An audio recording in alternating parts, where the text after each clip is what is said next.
biasa saya sampaikan, kata juga kepada teman-teman rekan sejawat yang sudah meluangkan waktunya untuk mengikuti diseminasi, yaitu penyebaran gagasan ataupun penyebaran praktik baik yang sudah saya lakukan. Jadi tujuannya hari ini adalah saya melakukan diseminasi atas tugas modul 1 aksi nyata, yaitu tentang budaya positif. Ya. Jadi sebelum kita memulai, ada baiknya kita mengucapkan Bismillahirrahmanirrahim supaya kegiatan hari ini berjalan dengan lancar. Bismillahirrahmanirrahim. Baik, terima kasih kepada seluruhnya. Kembali saya katakan, sebelum memulai apa itu budaya positif, supaya tidak boring, karena ini jam rawan, jam ngantuk, dan otomatis ini jam sudah teringat tempat tidur. Nah, seperti itu. Jadi, baiklah, kita akan melakukan explaining sedikit saja. Boleh diambil posisi sebelah kanan dan sebelah kiri, biar kita menghilangkan lemak-lemak tubuh kita. Baik. Ini adalah ice breaking yang sering saya berikan kepada anak-anak di sela-sela pembelajaran. Jadi mereka sangat senang terhadap ice breaking ini, yaitu lagu tangan diputar-putar.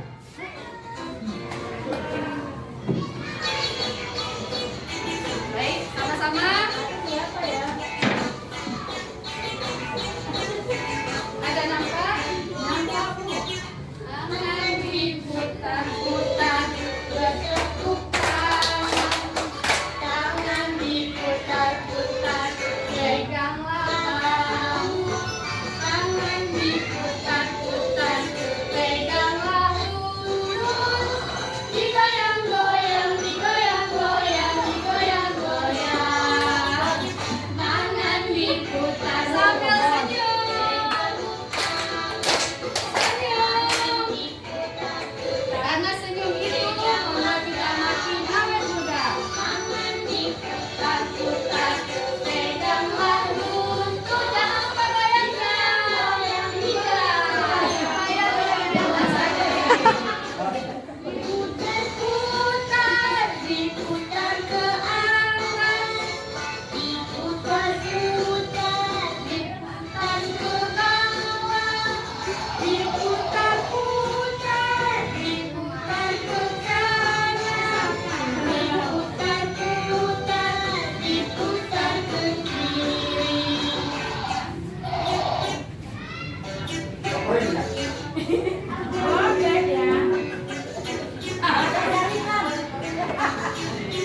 Semangat, tangan diputar-putar, bertepuk tangan.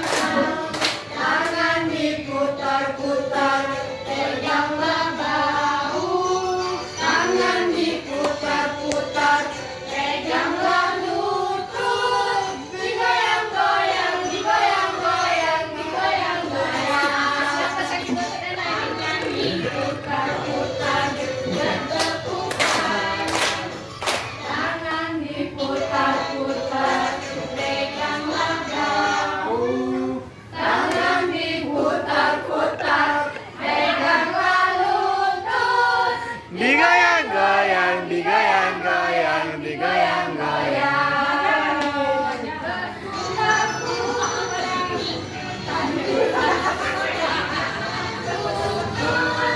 Digoyang-goyang, digoyang-goyang, digoyang-goyang. Diputar-putar, diputar ke atas. Diputar-putar, diputar ke bawah. Diputar-putar, diputar ke kanan. Diputar-putar, diputar ke kiri. Terima kasih atas kerjasamanya. Baik, mudah-mudahan tidak mengantuk. Kan dikasih makan minum. Baik, kita mulai diseminasinya. Baik, terima kasih tadi atas kerjasamanya untuk ice breaking. Jadi ini perlu sesekali dilakukan di kelas untuk menghilangkan kebosanan terhadap siswa. Baik, kita akan memulai diseminasi tentang budaya positif. Baik, budaya positif, adakah Bapak Ibu pernah dengar apa itu budaya positif? Siapa yang pernah dengar budaya positif? Kalau dikatakan budaya positif, apa yang terbayang oleh Bapak dan Ibu semua? Budaya positif. Intinya selalu Ya. berpikir positif dalam berbagai macam hal. Baik, berpikiran positif dalam berbagai hal. Terima kasih Bu Rubia. Baik Pak Wahid, bagaimana Pak Wahid? Apa itu? Budaya positif melakukan hal-hal yang baik. Melakukan hal-hal yang baik. Melakukan pembelajaran dengan hal-hal yang baik. Melakukan pembelajaran dengan hal-hal yang baik. Ya, baik. Semuanya benar, ya. Artinya kalau dikatakan budaya artinya ada kebiasaan. Nah, positif itu berarti ada yang baik. Nah, kalau di dalam kesederhanaan. Jadi kita perhatikan konsep inti budaya positif. Nah, konsep inti budaya positif ini yang akan kita bahas ada 8. Rekan-rekan sekalian, teman-teman sekalian, mohon maaf sekali lagi saya katakan, saya di sini bukan mengajari, saya di sini bukan yang pintar, tetapi saya di sini berbagi apa yang sudah saya dapatkan. Mungkin Bapak dan Ibu guru semua pernah juga mendapatkan ilmu ini, nanti boleh sharing ke sini juga. Jadi ini yang saya dapatkan tentang konsep inti budaya positif. Nah, yang pertama apa? Perubahan paradigma belajar. Kedua, disiplin positif. Yang ketiga, nilai-nilai kebajikan. Yang keempat, kebutuhan dasar manusia. Yang kelima, motivasi perilaku manusia. 6, posisi kontrol guru. 7, keyakinan kelas. Dan 8, segitiga restitusi. Inilah yang akan kita bahas satu-satu. Nah, perubahan paradigma belajar. Kalau dikatakan perubahan paradigma belajar, ini berhubungan dengan kurikulum merdeka. Nah, perubahan paradigma belajar ini merupakan pembelajaran yang berorientasi pada penguatan kompetensi dan pengembangan karakter yang sesuai dengan dimensi profil pelajar Pancasila. Seperti yang kita ketahui bahwa profil pelajar Pancasila ada 6. Beriman, bertakwa kepada Tuhan Yang Maha Esa serta berakhlak mulia, kemudian berkebinekaan global, kemudian gotong royong, apalagi mandiri, apalagi kreatif, dan yang terakhir bernalar kritis. Nah, pembelajaran paradigma baru ini mencakup pemetaan standar kompetensi, merdeka belajar, dan asesmen kompetensi minimal, sehingga menjamin ruang yang lebih leluasa bagi pendidik untuk merumuskan rancangan pembelajaran. Inilah yang dikatakan merdeka belajar. Nah, perubahan paradigma belajar, merdeka belajar, dan merdeka mengajar. Itu dia. Kita perhatikan, inilah dia pengembangan pembelajaran pada pembelajaran paradigma baru. Di sini dalam pembelajaran paradigma baru, kita tidak capek-capek lagi dalam mengajar. Ya, artinya yang paling banyak melakukan pembelajaran itu adalah siswa. Itu yang dikatakan dengan student learning center. Jadi belajar itu berpusat pada siswa, bukan guru. Selama ini kita hanya kepada kita menerangkan, siswa hanya mendengarkan. Nah, seperti itu. Itu yang akan dirubah, itulah paradigma baru. Jadi kita sedikit saja menyelesaikan konsep inti apa yang sudah kita pembelajarannya, kemudian kita kembangkan apa yang bisa kita lakukan. Ini otomatis harus memiliki yang namanya metode atau strategi dalam belajar. Nah, ini dia Student Learning Center. Nah, ada miskonsepsi terhadap teori kontrol ini, kita perhatikan. Nah, kita lihat apa sih itu miskonsepsinya. Dalam teori kontrol, semua guru itu mengontrol murid. Itu tidak benar.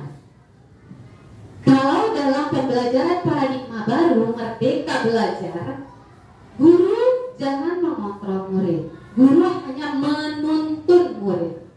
Berarti kita tidak bisa memaksa harus dia bisa matematika saat itu juga, harus dia bisa membaca saat itu juga, tidak bisa. Nah, kemudian kritik dan membuat orang merasa bersalah dapat menguatkan karakter. Ini juga miskonsepsi terhadap teori kontrol. Kritik itu bukan membuat orang menjadi baik, ya. Jadi artinya kritik itu kritik dan membuat orang merasa bersalah itu dapat menguatkan karakter. Jadi dibuat orang merasa bersalah sehingga dia harus bisa berubah, tidak. Bukan seperti itu. Itu adalah cara pembelajaran yang lama. Jadi anak-anak, salah yang kamu katakan. Bangsa tidak boleh salah, kurang tepat. Nah itu. Ada bahasa-bahasa yang harus kita ganti di dalam pembelajaran paradigma baru. Kemudian orang dewasa memiliki hak. Nah ini garis bawahi, hak untuk memaksa. Ini tidak bisa. Kita selama ini menganggap bahwa kita guru, kita yang tahu. Padahal sebenarnya anak sekarang itu lebih luar biasa tahu. Ini tidak bisa kita paksakan. Karena kita dewasa, saya ini yang lebih tahu, kamu sok tahu, itu tidak boleh lagi. Biarkan mereka berkembang dengan bernalar kritisnya, dengan kreatifnya, dengan mandirinya, seperti itu. Nah, kemudian semua penguatan positif itu efektif dan bermartabat. Sebenarnya penguatan positif itu efektif dan bermartabat. Jadi ada yang harus kita lakukan di sini untuk apa sih itu teori kontrol yang harus kita batasi di dalam pembelajaran ini. Kita perhatikan. Ini dia cara merubah stimulus respon itu menjadi teori kontrol. Kita perhatikan. Yang pertama, realitas. Nah, realitas kita sama, tidak bisa. Kebutuhan kita tidak sama. Kita tidak bisa memaksakan orang. Kebutuhan saya dengan kebutuhan Bu Nela berbeda. Kebutuhan saya dengan kebutuhan Miss Nana juga berbeda. Itu tidak bisa. Yang harus kita pahami adalah kebutuhan kita itu berbeda. Inilah dia teori kontrol. Kemudian yang kedua, semua orang melihat hal yang sama, tidak bisa. Kalau kita semua melihat hal itu sama, siswa itu harus cerdas semua, itu yang dikatakan masih tentang pembelajaran lama. Semua orang itu memiliki kemampuan yang berbeda-beda. Nah ini dia, semua orang melihat sama. Jadi misalnya hari ini saya melihat, kamu kenapa seperti ini? Belajarnya lihat ini, itu tidak bisa. Tidak bisa kita bandingkan sama temannya. Nah, apa teori kontrolnya? Setiap orang memiliki gambaran berbeda. Artinya gini, ada anak yang melihat semut. Semut itu berwarna hitam. Nah, semut itu saat dia lihat, dia berjalan beriring. Anak A. Kemudian anak B, apa yang dilihatnya? Semut itu bukan beriring, malah ada yang ke kanan, ada yang ke kiri. Ini tidak bisa kita paksakan. Jangan kita katakan bahwa semut itu beriring berjalan. Bu, saat itu saya melihat semut itu berserak katanya. Jadi kita tidak boleh memaksakan. Seperti itu. Nah, apalagi stimulusnya, kita mencoba mengubah orang agar berpandangan sama dengan kita. Ini sama seperti ini ya, kita paksakan semua orang melihat yang sama. Kita mengubah orang agar kamu harus melihat apa yang saya lihat, itu tidak bisa. Dari kontrolnya apa? Kita berusaha ini memahami pandangan. Berarti kita menghargai pandangan orang lain, pandangan murid-murid kita. Apapun yang dikatakannya tetap kita hargai, tetap kita nikmati sebagai guru, walaupun itu kurang tepat. Nah, nanti akan diajarkan bagaimana cara untuk menyampaikannya. Kemudian perilaku buruk dilihat sebagai suatu kesalahan. Ini yang paling luar biasa. Saya juga pernah melakukan ini. Perilaku buruk itu dilihat sebagai suatu kesalahan. Padahal sebenarnya semua perilaku itu memiliki tujuan. Contoh apa? Misal, ini anak dia mengganggu teman. Itu kan perilaku buruk ya Bapak Ibu. Tapi kita kan belum tanya ini, kenapa sih dia ganggu teman? Ternyata di balik itu ada tujuannya. Dia ingin diperhatikan guru. Nah itu, jangan langsung kita judge dia bahwa kamu itu tidak baik seperti itu. Nah, orang lain bisa mengontrol saya. Ini stimulus respon yang lama. Kemudian apa yang harus teori kontrol yang kita pahami? Hanya Anda yang bisa mengontrol diri Anda. Artinya gini, saya tidak bisa dikontrol oleh Bu Enda. Saya punya prinsip yang kuat, sama seperti anak. Semut tadi, dia melihat memang semut itu berserak. berjalan, tidak bisa. Nah itu artinya tidak bisa dikontrol, dia punya pendirian. Itu yang dikatakan siswa yang bernalar kritisnya tinggi. Kalau kita paksakan dia melihat seperti apa yang kita lihat, itu bisa mematikan kreativitas dia. Dan besok dia tidak akan bisa lagi mengungkapkan apa yang dikatakannya. Seperti itu. Saya bisa mengontrol orang lain, Anda tidak bisa mengontrol orang lain. Nah ini dia. Kemudian pemaksaan ada pada saat bujukan gagal. Nah ini, saat bujukan kita gagal nih sama anak. Enggak loh nak, sama dia beriring. Enggak bu, katanya. Saya melihatnya enggak beriring. Nah, kita paksakan. Pemaksaan ada pada saat bujukan gagal itu. Kita paksakan terus. Padahal anak itu anak cerdas. Nah, apa dari kontrolnya? Kolaborasi dan konsensus menciptakan pilihan-pilihan baru. Kemudian yang terakhir, model berpikir menang kalah. Artinya gini, ya udahlah, kalau benar benar, salah salah, gitu. Artinya dia di sini down, tidak ada lagi semangatnya untuk menempa dirinya menjadi orang yang berpikir kritis tadi. Modelnya ini berpikir menang. Kan berarti egois, tidak? Karena dia memiliki prinsip. Nah ini tadi tentang teori kontrol. Oke, sekarang kita masuk nih, disiplin positif. Kalau dikatakan disiplin positif nih, Bapak dan Ibu sekalian, apa yang ada di benak kita semua? Disiplin positif. Apa itu pengertiannya? Bu Maida, silakan. Disiplin itu berarti pembiasaan ya. Kebiasaan bagus, ya. Kebiasaan yang baik, kebiasaan yang positif. Kebiasaan yang positif. Oke, ada lagi? Disiplin positif. Nah, disiplin ditambah positif. Sudah disiplin, apalagi positif. Ada yang bisa menambahkan? Oke, kita lihat jawaban dari Bu Maida. Disiplin positif ini cara dalam menumbuhkan sikap disiplin melalui motivasi intrinsik. Nah, diharapkan disiplin positif ini bukan dari orang lain, tetapi dari murid itu sendiri atau dari kita sendiri. Kita guru juga harus memiliki disiplin positif. Nah, apa sih itu? Ini kita bahas satu-satu. Kita perhatikan. Disiplin positif harus ada nilai-nilai kebajikan. Disiplin positif berhubungan sama nilai-nilai kebajikan. Artinya kita harus menerangkan dulu tuh, apa sih kebaikannya. Misalnya kalau kamu datangnya tepat waktu, nah, apa kebaikannya? Kita jelaskan kepadanya apa kebajikan yang kamu dapat. Nah, bisa nanti katanya saya mandiri bu, nanti saya jadi rajin bu. Nah itu sudah di dalam dirinya, motivasi intrinsiknya. Nilai-nilai kebajikan yang kita tanamkan di dalam pembelajaran kita adalah mengenai profil pelajar Pancasila, dimensi profil pelajar Pancasila yang 6 tadi yang sudah kita sebutkan. Ini adalah nilai kebajikan dari IBO Primary Years Program. Jadi setiap yang namanya edukasi itu ada nilai-nilai kebajikannya.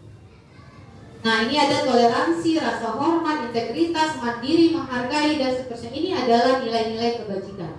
Yang kita bahas nanti kebanyakan adalah nilai kebajikan tentang profil pelajar Pancasila. Bisa nggak yang ini? Bisa. Dapat dipercaya, contoh. Anak ibu, kalau kalian jujur nilai kebajikannya apa? Saya dapat dipercaya bu, ya.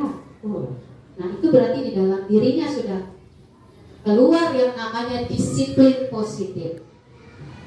Yang harus saya tekankan di sini bahwa disiplin positif bukan hanya sekadar disiplin kamu harus taat, tidak. Tapi disiplin itu harus ada di dalam dirinya bahwa disiplin itu bermanfaat untuk dirinya. Itulah motivasi intrinsik yang keluar dari dirinya. Nah, disiplin positif ini kita pahami tentang kebutuhan dasar manusia. Nah, disiplin positif berhubungan sama kebutuhan dasar manusia. Kebutuhan dasar manusia merupakan unsur-unsur yang dibutuhkan oleh manusia dalam mempertahankan keseimbangan fisiologis maupun psikologis yang bertujuan untuk mempertahankan kehidupan dan kesehatan. Kebutuhan dasar manusia itu semua kita alami. Kita perhatikan, apa sih kebutuhannya? Ada 5. Kebutuhan bertahan hidup, kebutuhan pengakuan atas kemampuan, kebutuhan akan kebebasan atau pilihan, kebutuhan kasih sayang dan diterima, kebutuhan akan rasa senang. Nah, yang pertama nih, kebutuhan bertahan hidup. Kira-kira contohnya gimana sih? Boleh saya dengarkan dari Bapak dan Ibu sekalian, kebutuhan bertahan hidup.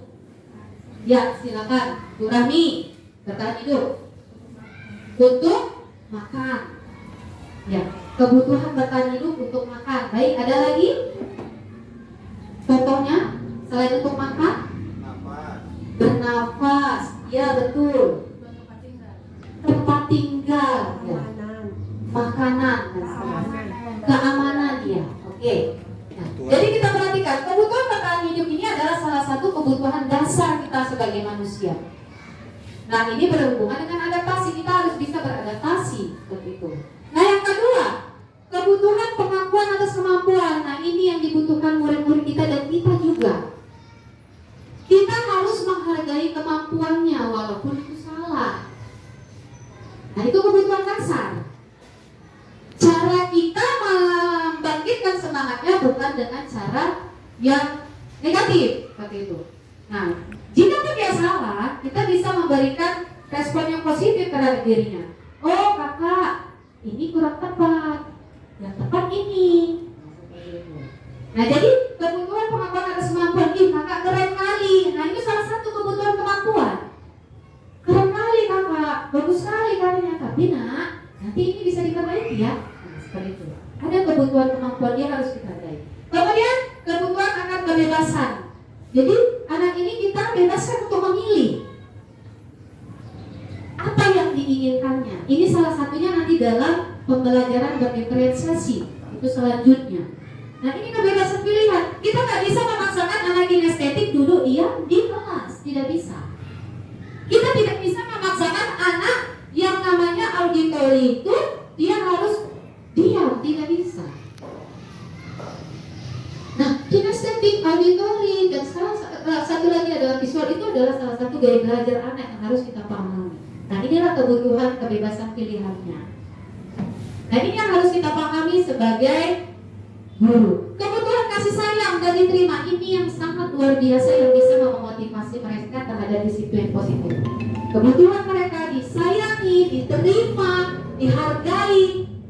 Ibu-ibu semua kan pernah ya anak murid nanti, Bu, saya mau nggak ditanya, seperti pernah nggak? Pernah nggak? Iya pernah. Bu, saya bisa lah Bu. Seperti tadi saya, Bu, saya juga dia ngerjainnya. Dia merasa diterima dirinya, merasa Nah, kemudian kebutuhan akan rasa senang. Nah, rasa senang juga ini harus. Makanya tadi di awal saya buat kita sama-sama untuk senang dulu sebelum nanti terdiam lagi seperti itu kan. Kebutuhan akan rasa senang. Senang kita, senang, mereka senang belajar ke sekolah, mereka senang belajar dengan kita, mereka senang nyaman berada di kelas dan seterusnya. Kebutuhan akan rasa senang. Semua kebutuhan ini harus ada pada diri manusia. Kita perhatikan motivasi. Nah, kebutuhan dasar manusia tadi berhubungan sama motivasi. Motivasi perilaku manusia itu ada 3. Yang pertama itu motivasinya karena menghindari ketidaknyamanan atau hukuman. Bisa dikasih contoh kepada saya? Menghindari ketidaknyamanan atau hukuman. Ini motivasi juga, tapi dia tidak di dalam dirinya. Nah, 1 dan 2 ini adalah motivasi ekstrinsik atau dari luar. Bisa diberikan contoh satu orang menghindari ketidaknyamanan atau hukuman? Misalnya Ya. Di sekolah kita kan, kalau terlambat kan di foto. Ya. Ada beberapa anak itu dia merasa malu kalau wajahnya itu dikirim ke grup, Ya. bahwasanya dia itu siswa yang terlambat. Iya. Jadi dia dari diri dia tuh dia tanamkan sendiri. Iya. Kalau saya malu ya saya harusnya berangkat lebih cepat. Jadi Iya. biar saya itu nggak terlambat. Iya. Biar wajah saya tuh nggak terpampang nyata dimasukkan ke grup. Iya. Gitu. Jadi dia termotivasi sendiri, gitu Iya. kan Bu? Iya. Ya, belajar. Oh, berarti motivasi bagus. Motivasinya itu ketidaknyamanan. Dia nggak nyaman di foto, dia malu. Nah, itu dia. Itu masih ekstrinsik. Kenapa? Karena kan dia motivasinya itu dari luar. Kalau terlambat foto ya. Nah, itu. Kemudian yang kedua, mendapatkan imbalan. Nah, ini siapa yang bisa memberikan contoh mendapatkan imbalan atau penghargaan? Dia termotivasi dirinya, tetapi karena harus ada imbalan, ada penghargaan. Ini adalah motivasi yang juga tidak baik. Ada yang bisa memberikan contoh? Ini ada di lingkungan sekolah kita. Ada? Ada? Bisa? Bapak dan Ibu? Oke, saya yang ambil alih. Mendapatkan imbalan atau penghargaan. Apa itu, Bu? Misal nih, saya bawa permen. Nah, permen ini saya letak di sini. Anak saya ini jika bisa menjawab pertanyaan ini akan saya kasih permen. Nah, itu yang dikatakan dia termotivasi karena imbalan atau penghargaan. Itu juga tidak baik karena juga bisa merusak cara berpikir dia bahwa saya belajar karena saya mau permen. Itu tidak juga. Tidak. Nah, yang baik mana? Yang ketiga. Yang ketiga, menjadi orang yang mereka inginkan. Mereka paham. Inilah intrinsik. Mereka paham bahwa mereka itu termotivasi untuk mereka sendiri, menghargai diri sendiri. Menghargai diri sendiri bahwa saya ini memang belajar untuk saya masa depan saya, bukan karena bunga Aida, bukan karena Bu Rubia, bukan karena tukang Muna. Seperti itu. Nah, itu yang harus dikeluarkan dari murid-murid kita. Menjadi orang yang mereka inginkan dan menghargai diri sendiri dengan nilai-nilai percaya. Kalau kita perhatikan di sekolah kita masih motivasi mana ini, Bapak dan Ibu? Mana ini? 1, 2, ya? Nah, masih 1 dan 2. Berarti motivasi ekstrinsik. Inilah yang akan kita bahas untuk mereka nanti menjadi orang yang berdisiplin positif. Nah, keluar motivasi intrinsiknya sehingga mereka paham tentang kebaikan, nilai-nilai kebajikan yang mereka lihat tadi. Nah, kita lihat dari motivasi tadi ada hukuman, ada konsistensi, ada restitusi. Hukuman sudah pernah dengar lah ya. Hukuman, kita kan kalau mendengarkan hukuman itu pasti wah ini negatif nih, seperti itu kan. Hukuman, berdiri, seperti itu. Atau apa lagi? Mengangkat bendera, nah, itu kan sudah termasuk hukuman. Nah, hukuman itu apa? Hukuman itu bersifat tidak terencana, otomatis. Atau tiba-tiba anak atau murid tidak tahu apa yang akan terjadi dan tidak dilibatkan. Hukuman itu bersifat satu arah, artinya kita sendiri yang menentukan. Dari pihak guru yang memberikan dan murid hanya menerima. Nah, ini tadi hukuman. Jadi hukuman ini sifatnya tidak baik karena akan juga membuat murid menjadi orang yang rendah diri. Gitu. Konsistensi. Nah, konsistensi ini lebih tinggi satu tingkat dari hukuman. Konsistensi atau konsekuensi ini dia terencana. Misalnya gini, saya dengan murid saya ada konsekuensi di kelas jika mereka ribut akan menulis 100 kalimat seperti itu. Itu konsekuensi. Itu yang mereka sudah pahami. Tapi konsekuensi itu saya yang menentukan. Nah, itu konsekuensi saya yang menentukan. Kita guru yang menentukan. Itu konsekuensi. Restitusi. Nah, ini yang akan kita bahas kupas nanti habis. Kita lebih bagus melakukan restitusi. Apa restitusi itu?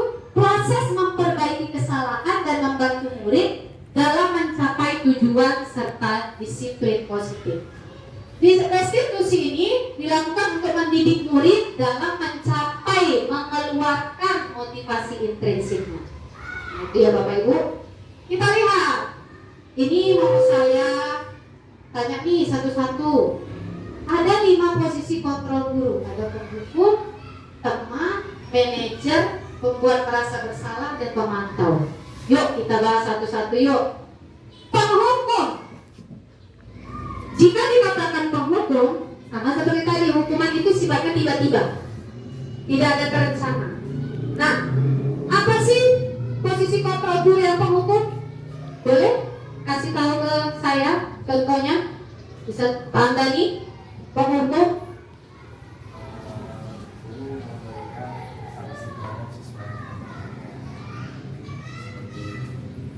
Guru memberikan sanksi kepada siswa yang tidak memberi.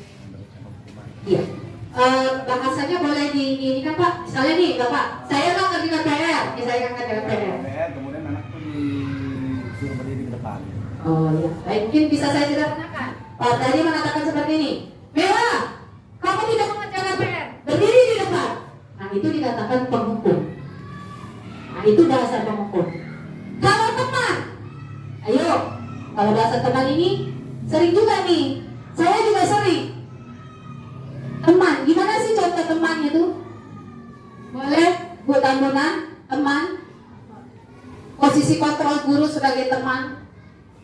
Ya mungkin ketika pas belajar kita lihat murid kita itu nggak semangat, kita panggil dia dan mungkin kita tanya kenapa ketika belajar seperti itu. Seperti ya pintar-pintar kita lah, gimana lagi kita bicara pada teman. Jadi ketika siswa itu melihat kita bukan guru sebagai teman, makanya dia enak bicara. Nyaman ya, betul. Jadi dia nyaman seperti ini. Kak, kenapa nggak siap PR-nya? Ngapain kakak di rumah? Ayo lah dikerjain PR. Tapi posisi teman ini juga tidak baik. Kenapa? Karena akan membuat mereka menjadi seperti ini. Ah, guruku nggak marah kok, seperti itu. Nah itu. Membuat merasa bersalah. Ini bagaimana lagi? Ini boleh nanti ya kita renungkan kita yang mana-mana aja nih selama ini yang sudah kita lakukan. Membuat merasa bersalah. Boleh Bu Rosnani membuat merasa bersalah? Posisi kontrol contohnya. Kenapa sering nggak datang? Kenapa? Bagaimana Bro Bian? Kenapa sering nggak hadir? Kenapa sering nggak hadir? Nggak hadir, dipanggil anaknya. Ya. Saya tanya, maumu apa? Sekolah itu kan bukan di rumah, sekarang kita berganti. Karena kamu sering nggak hadir, kamu sering nggak mengerjakan tugasmu. Jadi apalah yang harus dibuat pada kamu? Iya betul. Itu yang terakhir. Apalah yang mau ibu buat sama kamu? Nah, bukan merasa bersalah. Jadi dia merasa bersalah. Apalah yang mau ibu buat? Nah, jadi kita bilang, kamu cobalah, tolonglah ibu. Nah itu juga kata-kata tolong itu juga salah satu pembuat merasa bersalah. Pernah kan? Saya juga pernah. Ayo kita renungkan bersama-sama. Saya ada anak yang luar biasa. Ih, kenapa ibu jangan ribut? Nah itu juga pembuat merasa bersalah. Gitu. Nah pemantau ini dia berada pada posisi membuat merasa bersalah dan dia ada konsekuensi. Nah bagaimana caranya? Ini contoh seorang guru posisi yang kontrol. Kamu hari ini ibu lihat tidak mengerjakan tugas. Kamu tahu konsekuensinya? Tahu Bu katanya. Apa? Harus menulis di buku sebanyak 100 baris seperti itu. Nah, ayo kerjakan sekarang juga seperti itu. Nah, itu pemantau. Jadi kita hanya pemantau, tapi tetap ada konsekuensi. Kita sudah melakukan konsekuensi. Yang paling baik posisi guru adalah manajer. Kita bayangkan manajer ya. Manajer itu dia posisinya santai. Kalau manajer, Bapak dan Ibu, itu kalau berbicara sama klien atau karyawan, itu akan sangat tenang. Akan terjadi yang namanya komunikasi yang baik. Nah ini manajer, ini yang dibutuhkan. Bagaimana caranya? Bagaimana cara melakukannya manajer? Cara seperti ini. Bagaimana kamu bisa cerdas? Nah, coba jelaskan sama ibu kenapa kamu bisa terlambat. Nah, artinya kita memberikan pertanyaan itu supaya dijawab anak. Artinya kita seperti tadi memberikan kebebasan kepada mereka untuk memberikan pendapat. Hari ini dia terlambat, besok terlambat, kita panggil. Kenapa kamu terlambat, nak? Apa yang membuat kamu terlambat?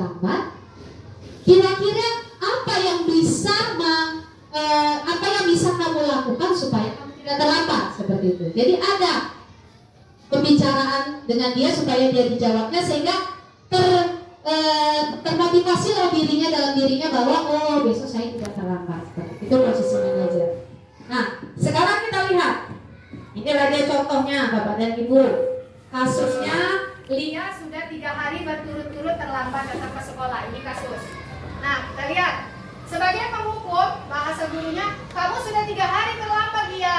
Sekarang berdiri di depan kelas. Nah sekarang berdiri di depan kelas itu adalah sebuah hukuman. Kenapa hukuman itu tiba-tiba? Itu yang dikatakan dengan posisi kontrol kita sebagai penghukum. Saya juga pernah seperti itu. Nah inilah yang saya sadari. Kemudian apalagi? Pemberi merasa bersalah. Nah pemberi merasa bersalah, kamu ini selalu saja datang terlambat. Kenapa sih? Artinya dia membuat dirinya malu. Kamu ini, itu sudah penekanan. Kamu ini selalu datang terlambat. Kenapa sih? Kira-kira pernah nggak ada bahasa gitu? Pernah ya? Saya juga Pak. Saya pun sering itu. Tengok ini di WA grup sekolah ini, foto kamu yang ada. Gimana lagi membuat? Yes, itu pemberi merasa bersalah. Ya, kemudian teman. Nah ini teman. Lia, kenapa nak datang terlambat? Besok jangan diulangi lagi ya. Seperti itu. Nah jadi kita memberikan kesempatan kepada dia, tetapi tidak ada yang namanya konsistensinya di situ apa yang harus dibuatnya. Besok jangan, besok lagi, besok hari terlambat, besok jangan terlambat, besok jangan terlambat. Artinya dia berarti terus terlambat seperti itu. Pemantau ini tadi, kamu sudah sering melanggar peraturan sekolah, kamu tahu konsekuensinya. Silakan kutip sampah yang penuh di tangan kanan dan kiri ini saya. Besok jangan diulangi lagi ya. Nah itu, ini yang pernah saya lakukan. Anak-anak terlambat, besok jangan diulangi lagi ya. Ambil sampah, penuhi tangan kanan kiri, kemudian masuk ke dalam kelas. Nah itu. Nah yang paling baik manajer. Jadi jika ada anak terlambat, apa yang kita lakukan? Panggil, kita panggil. Bahasanya gimana? Lia, ini kan tadi si Lia kasusnya.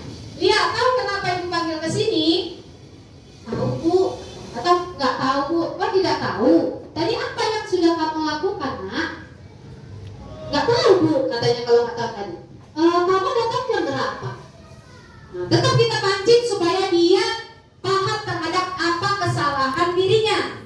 Jangan kita bilang, masa kamu nggak tahu? Dan kamu kenapa tahu? Gak bilang-bilang kau bilang nggak tahu. Itu tidak bisa. Tetap kita pancing dengan rasa nyaman. Itu tadi kita berikan dia rasa yang nyaman. Kemudian kamu tahu kesalahanmu. Nah, kalau dia sudah tahu, bagaimana cara kamu untuk tidak datang terlambat lagi? Biarkan dia yang berbicara, jangan kita. Bagaimana kamu? Contoh seperti ini. Lia, bagaimana cara kamu supaya tidak terlambat lagi? Bagaimana cara kamu supaya tidak terlambat lagi? Datang lebih awal. Datang lebih awal. Kemudian apa lagi? Bangun cepat, bangun paginya cepat. Iya, betul. Artinya dia paham bahwa dia keluar sudah motivasi intrinsiknya besok dia bangun cepat. Nah itu. Jangan dia bilang, kalau terlambat aja kau. Mama kau nggak masak? Iya saya kemarin itu. Sudah saya sadari gitu. Mama kau nggak bangun subuh rupanya? Hah? Nggak dibangunkan kau? Terlambat aja kau. Mama kau nggak masak rupanya? Nah itu kita keluar semuanya. Jadi ini yang harus kita lakukan. Berikan rasa nyaman sehingga dia keluar. Ini sudah saya lakukan Bapak dan Ibu. Semua keluar apa yang diungkapkan. Nyaman rasanya. Dan alhamdulillah sudah 25%. Pelan-pelan sudah berjalan dengan baik dengan manajer. Ya. Nah kita lihat ini posisi kontrol apakah kamu ini selalu saja datang terlambat. Ini berarti penghukum. Kamu ini selalu saja datang terlambat. Itu sudah penghukum. Menghukum tanpa dia memberikan yang namanya kesempatan untuk berbicara. Itu kita hukum dia sekarang. Ayo dong, jangan terlambat lagi. Ini juga teman. Kamu sering terlambat. Kamu konsekuensinya jika terlambat? Ini pemantau. Bagaimana cara agar tidak terlambat lagi? Bagaimana cara agar kamu tidak terlambat lagi? Itu yang tadi kata-kata, bahwa kita harus berbicara dengan murid dengan baik. Bagaimana? Berikan dia kesempatan. Bagaimana? Berarti kan dia bisa berpikir, oh ya apa cara-caranya ya, seperti itu. Nah ini posisi manajer. Apa penyebab? Nah ini apa penyebab kamu sering terlambat sekolah? Ini posisinya manajer. Nah ini pemberi merasa bersalah. Ada bahasa, ibu kecewa dengan kamu yang sering terlambat. Nah ini juga dia merasa bersalah tanpa dia bisa memberikan pendapatnya tentang kenapa dia terlambat. Nah dari posisi kontrol yang kita lakukan tadi, kira-kira Bapak dan Ibu ada berapa yang sudah dilakukan? Bolehlah sharing sama saya. Bu Linda ada berapa? Ada 5 tadi berapa? Yang sering aja, yang sering dilakukan. Ada pengukur, pemberi merasa bersalah, ada pemantau, ada teman, ada manajer. Ada berapa Bu Linda? Kira-kira posisi kontrol yang sering ulang. Apa saja Bu? Apa saja? Manajer, Itu udah pasti ya. manajer, Kesalahan. pemberi merasa bersalah, kemudian Satu lagi yang hukum, menghukum penghukum. penghukum. Iya, penghukumnya. Berarti Bu Elida sudah melakukan manajer itu tadi? Iya, Sudah pernah? Sudah pernah. Oke, berikan aplaus yang meriah untuk Bu Elida. Oke, bagaimana Bu Wirka? Dia senyum-senyum sebagai guru muda. Dari 5 posisi kontrol ini, apa yang sudah Ibu? Apa? Kalau saya penghukum itu Penghukum.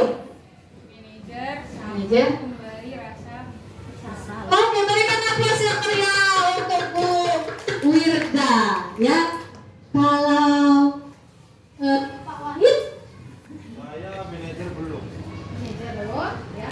Terus, karena saya langsung tugas terus. iya, Jadi penghukum, penghukum, mantau, pemantau, teman belum, teman dulu. lagi merasa bersalah. Oh iya, berarti 3 ya. Penghukum, pemberi merasa bersalah, satu lagi adalah pemantau. Iya, seperti itu. Jadi itu memang harus kita sadari. Bukan berarti itu tidak baik, Bapak Ibu. Mohon maaf, itu bukan tidak baik. Tetapi ada cara yang lebih baik seperti itu, yang akan saya diseminasi, saya sebarkan bagaimana caranya. Nah, kita lihat. Kita masuk tentang peraturan sekolah. Bapak Ibu, saya mau tanya, pernah dengar keyakinan? Kata keyakinan? Pernah? Sering. Keyakinan memang harus. Keyakinan gimana? Keyakinan memang harus. Keyakinan harus. Apa beda peraturan dengan keyakinan? Siapa yang bisa? Apa beda peraturan sama keyakinan? Betty, beda tipis. Peraturan itu apa? Ya, keseluruhan, ya. Kemudian khusus kelas.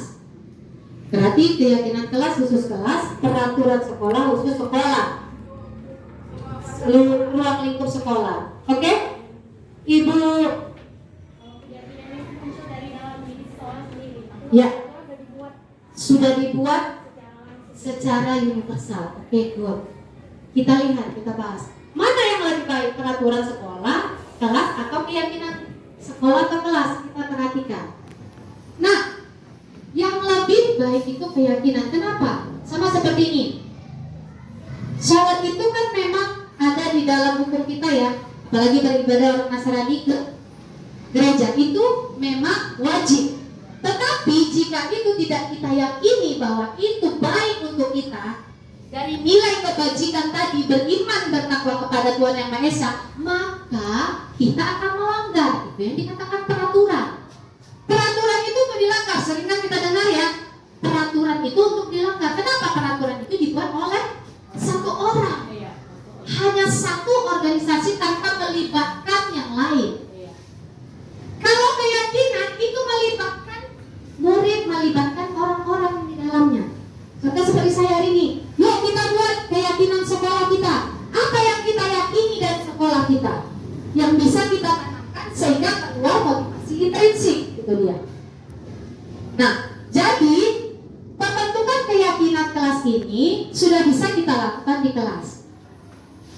Sampai sini Bapak Ibu ada yang mau ditanyakan sebelum masuk lagi? Peraturan itu dibuat berdasarkan bukan dengan orang banyak, tapi hanya beberapa saja itu peraturan. Dan dia sifatnya harus dilaksanakan, padahal sering dilanggar.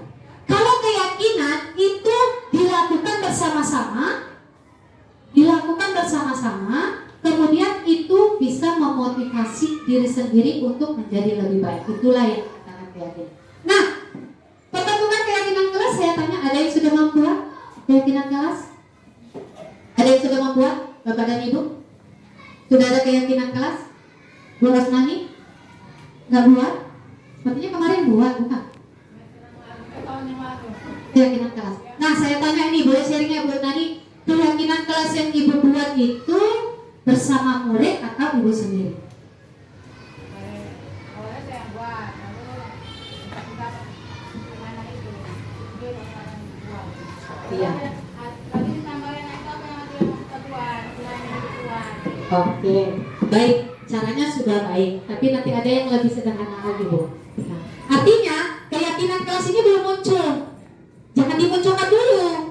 Keyakinan kelas ini muncul setelah semuanya yang berpendapat. Gitu. Keyakinan kelas itu pertama bersifat abstrak.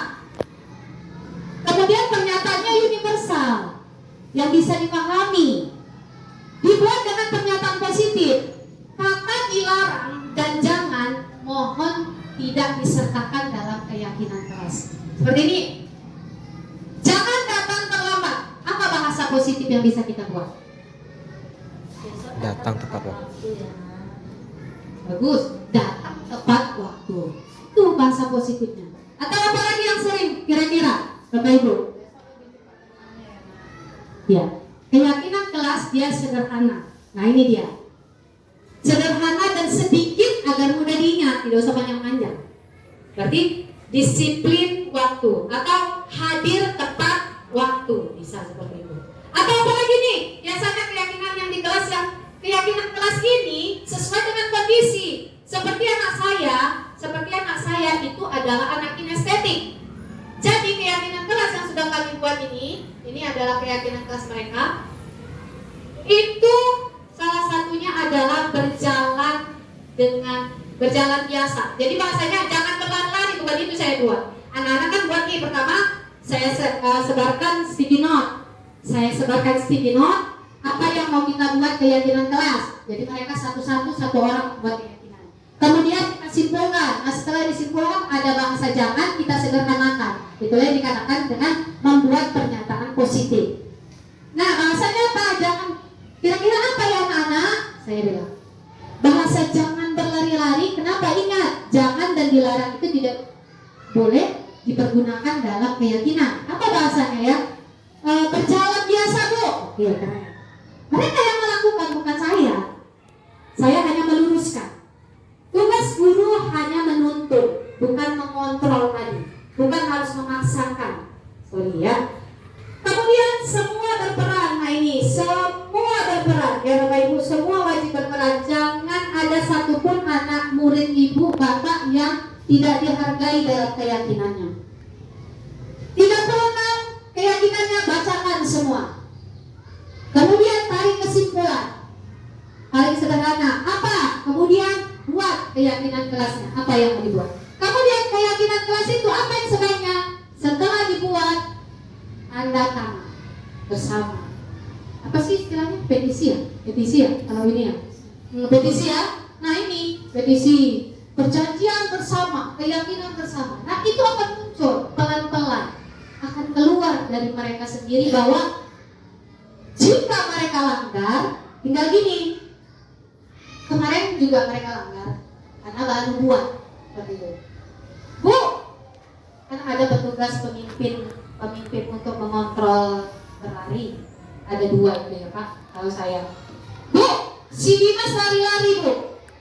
Panggil Dimas. Dimas, masih ingat apa keyakinan kita? Itu saja yang saya katakan. Masih ingat Bu, apa? Berjalan biasa. Oke, keren. Silakan lakukan. Sudah, kemudian terus dia akan ingat. Artinya kita hargai dia. Itu. Jangan langsung kita yang seperti tadi, saya sudah tobatan nasuha, betul tobatan. Di rumah pun saya juga tobatan nasuha dengan anak-anak. Jadi yang kita buat adalah manajer. Bagaimana caranya supaya anak itu ingat? Bukan ingat dengan marahnya kita, tapi ingat dengan keyakinan yang sudah dia buat gitu. Ya Bapak Ibu. Kemudian selanjutnya, nah, keyakinan kelas ini jika dilanggar, sekali lagi saya katakan, jika dilanggar bisa kita lakukan segitiga restitusi. Bagaimana caranya segitiga restitusi? Bapak Ibu,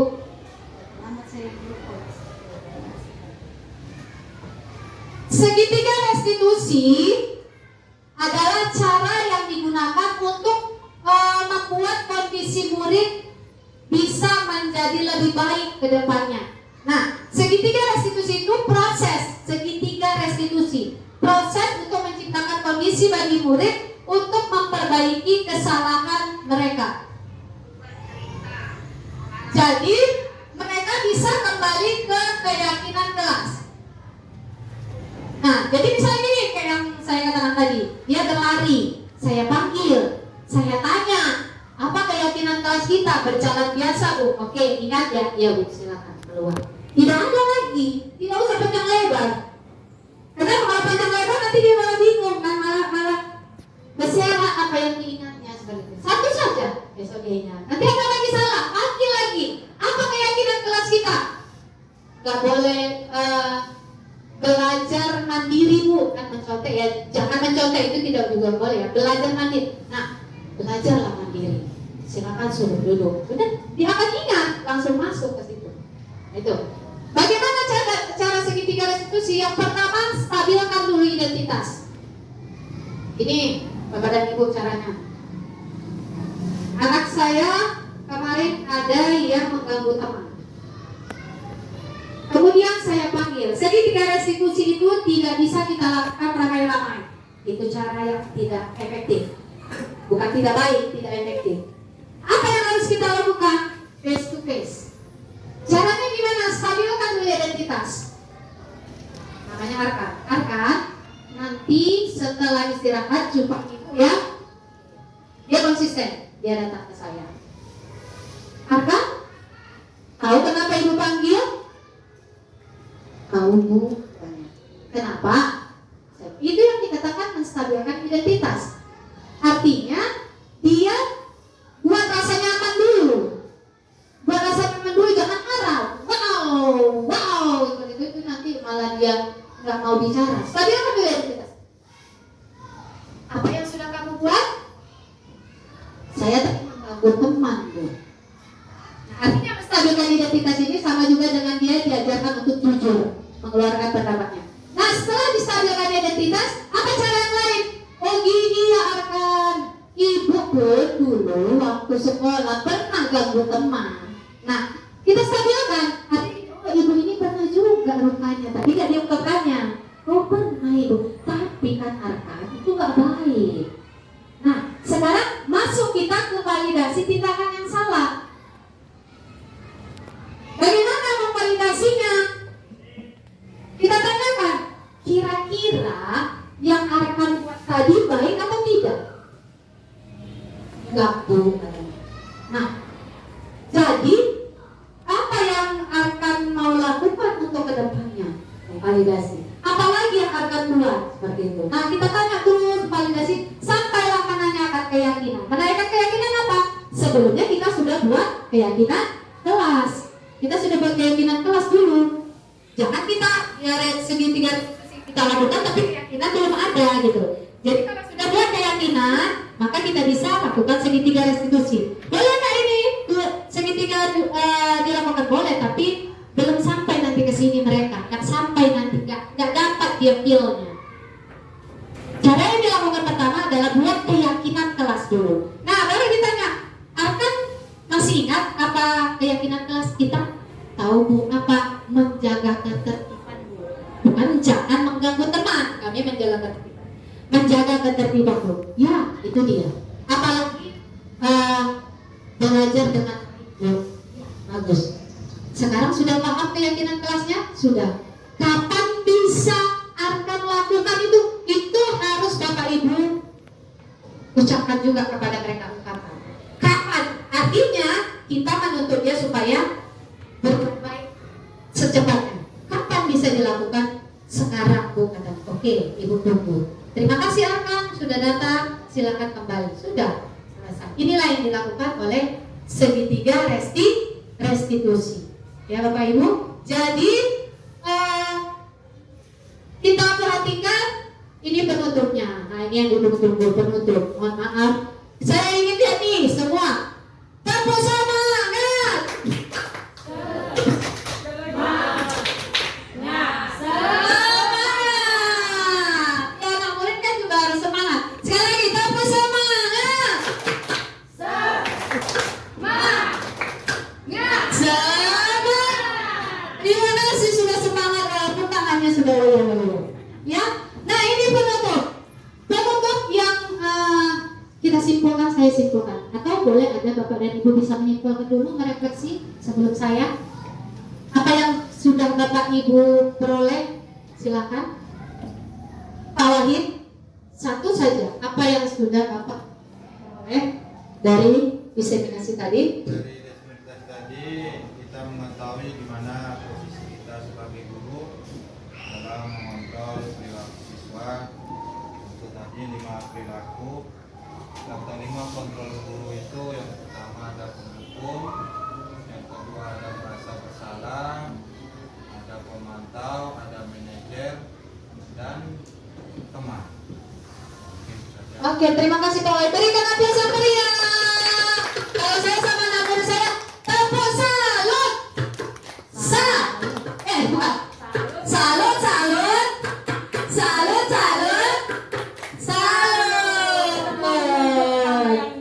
Iya, oke ya. Nah, terima kasih Pak Wahid. Mudah-mudahan nanti sama-sama kita bisa memperbaiki untuk kedepannya. Bukan untuk siapapun, untuk kita juga bisa belajar juga untuk di rumah seperti itu. Nah, boleh Ibu Nela berikan kesimpulan.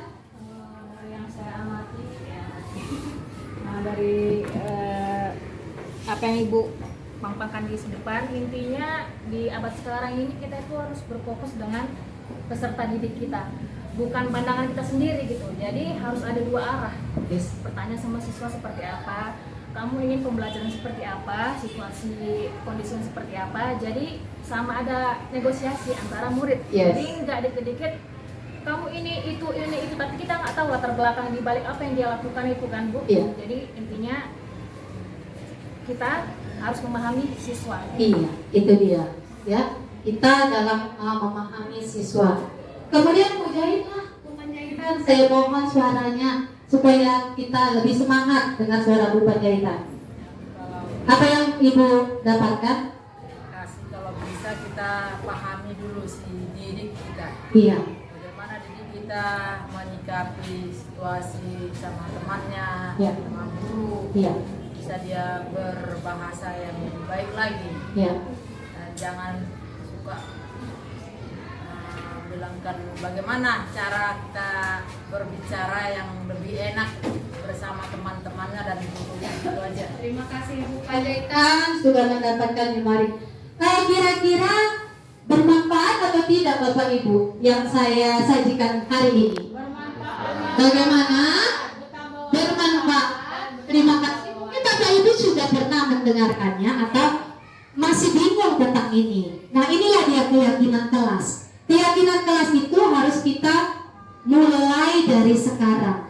Saya minta kita sama-sama di kelas nanti buatlah keyakinan kelas bersama siswa kita. Nggak usah banyak-banyak, 5 saja cukup. Apa yang biasa nih, misalnya anak ini ribut, buat keyakinan kelasnya. Tapi jangan kita yang bilang, Bu Elida, mereka kira-kira apa yang mau kita buat supaya kelas kita ini nyaman. Nah itu aja bahasanya. Kita buat keyakinan. Nah itu. Sebelumnya kita buat mereka memahami bahwa apa sih keyakinan itu. Keyakinan itu berarti dapat dari diri sendiri. Makanya keluar motivasi intrinsiknya. Nah itu. Jadi ini disiplin ini bertujuan untuk melatih rasa tanggung jawab dan dapat menumbuhkan motivasi intrinsik. Ini yang sudah sering-sering kita bahas tadi. Kemudian guru harus berada pada posisi control manager. Sama-sama kita memperbaiki diri. Saya juga terus memperbaiki diri untuk menumbuh kembangkan motivasi intrinsik pada diri siswa sehingga mereka bisa mengubah perilaku yang tidak baik. Artinya, manajer ini adalah posisi yang nyaman untuk anak. Itu dia. Kemudian segitiga restitusi adalah cara yang dapat dilakukan untuk menumbuhkan disiplin positif. Nanti boleh sharing ke saya bagaimana caranya, nggak apa-apa. Tapi itulah tadi bahasanya, cara bicaranya seperti itu. Pertama, stabilkan identitas dulu. Keyakinan sekolah nih, Bapak dan Ibu, keyakinan sekolah kelas perlu dirancang bersama agar bertanam pada diri tentang nilai kebajikan. Nah, ini sebenarnya keyakinan sekolah juga bisa kita rancang. Oke. Nah, dari sini terima kasih atas kesempatannya. Tapi adakah yang mau ditanyakan? Ada? Iya, Pak Wahyu. Sedikit ya, Bu. Iya, baik. Dulu kan kita tahu istilahnya peraturan sekolah ataupun peraturan kelas. Sekarang timbul lagi istilah kesepakatan kelas. Nah, ini lagi saya dengar keyakinan kelas. Jadi antara peraturan dengan kesepakatan dengan keyakinan, di mana timbul perbedaannya? Mohon sedikit penjelasan. Oke, boleh teman-teman yang sudah paham peraturan, keyakinan, kesepakatan? Nah, tadi kan peraturan itu kan yang kita buat kan gitu. Dan keyakinan itu tadi yang seperti ini pun yang kita buat juga, cuman bahasanya yang lebih diutamakan. Oke. Ada yang bisa menambahkan sebelum saya menjawab? Peraturan, kita garis bawahi, peraturan itu Pak dibuat dalam satu kelompok hanya beberapa orang tanpa melibatkan yang lain.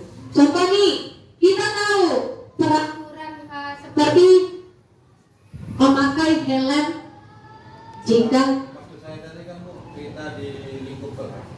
iya ini ya. Karena kan awalnya dulu itu istilahnya kan peraturan kelas. Nah ya, Nah, begitu saya melihat teman yang lain juga seperti Ibu kan, teman itu membuat kesepakatan kelas. ya. Berubah jadi istilah dari peraturan menjadi Nah kesepakatan. inilah yang mau ditekankan tadi Pak, bahwa keyakinan itu fungsinya untuk mengeluarkan motivasi intrinsik. Kalau peraturan itu dibuat tidak keluar motivasinya. Seperti itu. Contoh gini, bila kalau memakai kalau kita berkendara harus memakai helm. Kita kan tahu itu peraturan. Tapi Tapi kita yakini, kita bisa melanggar. Padahal kalau kita kita yakini itu untuk baik untuk kita untuk menjaga kesehatan kita itu tetap kita pakai sebenarnya Pak. Artinya lebih baik keyakinan daripada peraturan bahasanya. Keyakinan itu bisa sama-sama kita lakukan. Saya di sini sebagai guru, nanti Bapak sebagai guru hanya sebagai pengontrol. Mantap. Pengontrol, beda pemantau tadi Pak. Pengontrol untuk membuat keyakinan kelas. Bapak ajukan, kira-kira apa yang mau kita buat di kelas ini supaya kelas ini bisa nyaman. Nah itu, buat kasih stiker no. Kalau stiker no nggak ada, buat aja lah suruh pakai kertas orang itu satu-satu. Satu orang satu aja nah, gitu. Nah, satu orang satu dibuatnya. Jangan ribut. Apa kebiasaan kalian yang buruk? Nah itu boleh. Sesederhana itu boleh bahasa ya. Apa kebiasaan kalian yang tidak baik? Nah itu, ini Bu. Jadi dari kebiasaan mereka tidak baik, keluarlah keyakinan. Nah, inilah yang harus kita tanamkan, keyakinan bukan peraturan. Gitu Pak. Intinya keyakinan itu wujud nyata dari peraturan yang ada dan Iya. dikerjakan secara spesifik dalam ruang lingkup yang kecil. Dan satu lagi, keyakinan dilakukan bersama-sama. Ini tadi dilakukan bersama-sama, dirancang bersama. Tidak boleh kita yang paksa. Tidak boleh Pak Wahid misalnya ini udah ada keyakinan kelas Bapak buat, ya kan? Ini ya keyakinan kelas kita. Mohon tidak seperti itu caranya. Keyakinan kelas kita sama-sama kita lemparkan kepada siswa, kita kumpulkan seperti ini karena merasa dihargai tadi. Merasa dihargai, setelah dikumpulkan kita simpulkan ini keyakinan kelas kita ya. Setelah itu baru buat petisi. Intinya Kemudian kesepakatan bersama Iya. dalam ruang lingkup tertentu. nah, lebih baik bahasanya keyakinan karena yakin itu kan Kalau sepakat, beda. Sepakat itu bisa tidak yakin gitu ya. Gimana ya? Lebih baik bangsa keyakinan gitu Pak. Makanya kemarin kan banyak juga bertanya. Lebih baik bangsa keyakinan, keluarlah motivasi intrinsik. Dia yakin bahwa dia itu harus tertib. Apa nilai kebajikan? Masukkan nilai kebajikannya. Makanya keyakinan itu ada nilai kebajikan, gitu Pak. Kalau peraturan, ada dijelaskan nilai kebajikannya. Tuh. Apa ini? Bisa? Jadi kita share lagi ya. Boleh? Ada yang lain? Cukup? Ya, terima kasih atas perhatiannya Bapak Ibu. Mohon maaf atas kesalahan saya. Kepada Allah saya mohon ampun. Saya tidak mengajari, saya hanya berbagi ilmu. Mungkin Bapak dan Ibu lebih banyak ilmunya dari saya. Atas kesempatan, ruang waktu Bapak Ibu, saya ucapkan terima kasih. Semoga Bapak dan Ibu selamat sampai ke rumah dengan kembali sehat walafiat. Terima kasih. Akhirul kalam, saya ucapkan Assalamualaikum warahmatullahi wabarakatuh. Selamat siang.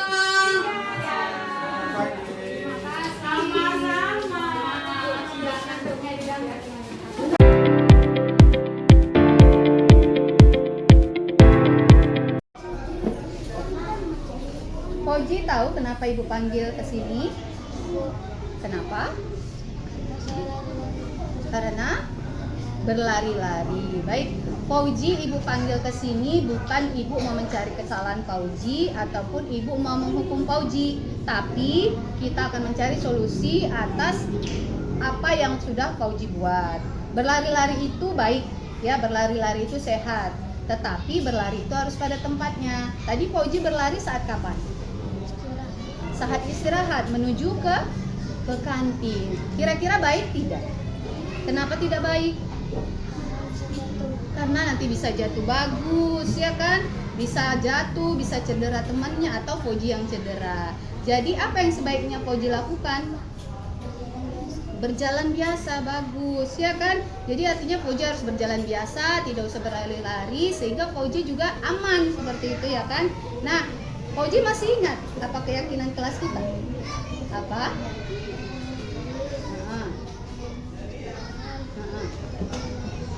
Iya, itu tidak ya, tidak boleh berlari-lari. Jadi harus berjalan biasa. Jadi saat ini kapan bisa Fauji lakukan itu? Hari ini bisa? Oke, Ibu tunggu dan seterusnya Fauji harus berjalan biasa. Ya Nak? Jadi ini ke depan Fauji harus bisa merubah sikap Fauji untuk tidak berlari-lari saat menuju ke kantin. Oke, bisa? Ya, terima kasih Fauji sudah datang ke sini untuk Ibu panggil ya. Baik. Oke, baik. Terima kasih.